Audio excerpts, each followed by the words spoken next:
I have an amendment at the desk. Clerk will report the amendment. Amendment offered by Mr. Roskam of Illinois, page 9, line 15, after the dollar amount insert increased by $10 million. Page 10, line 7, after the dollar amount insert reduced by $10 million. Pursuant to House Resolution 661, the gentleman from Illinois and the member opposed, each will control 5 minutes. Thank you, Mr. Illinois is recognized. Thank you, Mr. Chairman. I yield myself such time as I may consume. Mr. Chairman, we've had a great deal of discussion today on the floor about the activity of the IRS, and these stories have been known to us. We've had a great deal of testimony, hours and hours and hours of testimony in the Ways and Means Committee, overseen by Chairman Camp. And what we know is this, that the IRS has grossly overstepped its bounds in asking questions of groups filing for tax-exempt status that go as far as to ask about the content of an organization's prayers.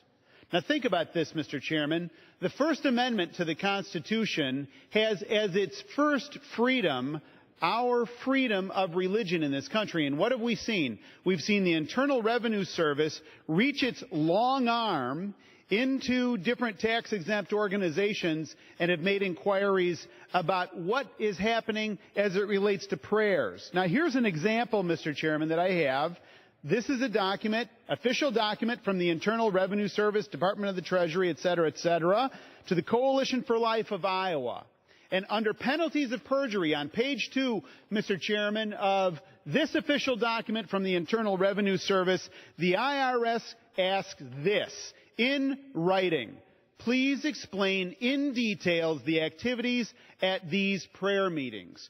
Also, provide the percentage of your time with organization spends on prayer groups as compared with other activities of the organization. Mr. Chairman, are you kidding me?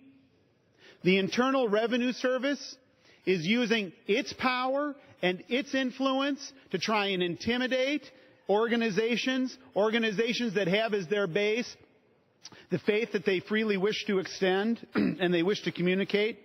Some lists were lists of questions that the IRS was so onerous that they asked for list after list after list. Here's another one.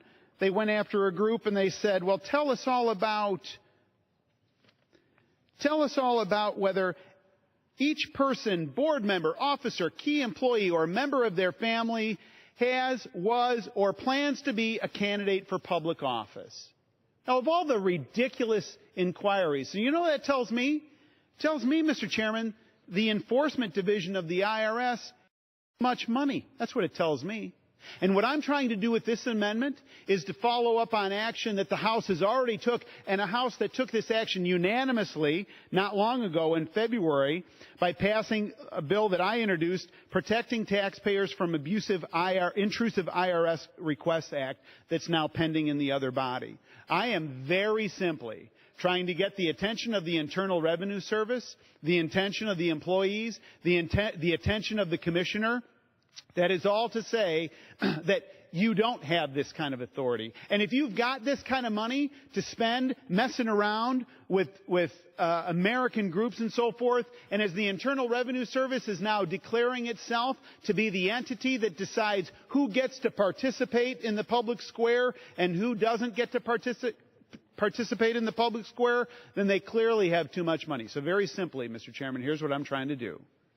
I'm trying to take money out of that enforcement fund, which includes the exempt services, which has been all up to their eyeballs in this whole mess, and direct it over to an area that can actually defend taxpayers. I urge its consideration, and I will yield to the gentleman from Florida. I thank the gentleman for yielding, and I'm pleased to support his amendment. I reserve the balance of my time. The gentleman reserves for what purpose does the gentleman from New York seek recognition? To claim the time in opposition, Mr. Speaker. The gentleman is recognized for 5 minutes. The gentleman says that the IRS has too much money. I haven't done the math totally, but I think if we were to accept every amendment that will come up in the next couple of days against the IRS, we would not only reach zero on the budget for the IRS, we'd probably go under and create a crisis that we don't know how to handle.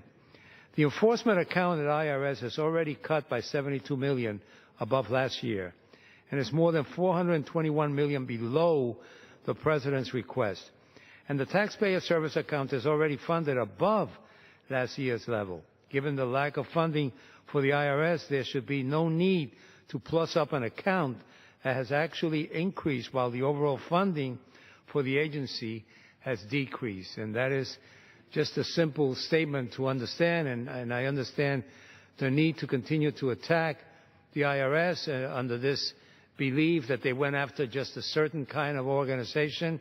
They went after no one. They asked questions of both sides, both conservative groups and liberal groups, and I guess we're not going to hear the end of it for the next couple of days. It might be 3 days of bash the IRS. So I urge opposition to the amendment, and I reserve the balance of my time. Gentleman reserves. The gentleman from Illinois is recognized. Well, Mr. Chairman, there's no need to attack the IRS if the IRS doesn't attack the American public. The IRS is the manipulator. The IRS that is the entity that used this power of manipulation to ask this question. Explain in detail the activities at your prayer meetings. That is nothing that the IRS has anything to do with. It's nothing that they should have anything to do with. And I'm not for a second saying that we need to continue to go after the IRS until the IRS says, you know what? Here's all the emails, we've come clean, and so forth. But somehow the IRS being a victim here? No. The IRS is no victim. The people that are being targeted unfairly, they're the victims. When they sought to assert their First Amendment right, Mr. Chairman, they are the victims. And I'm not asking you to accept every amendment. I'm just asking you to accept the Roskam Amendment. I yield back.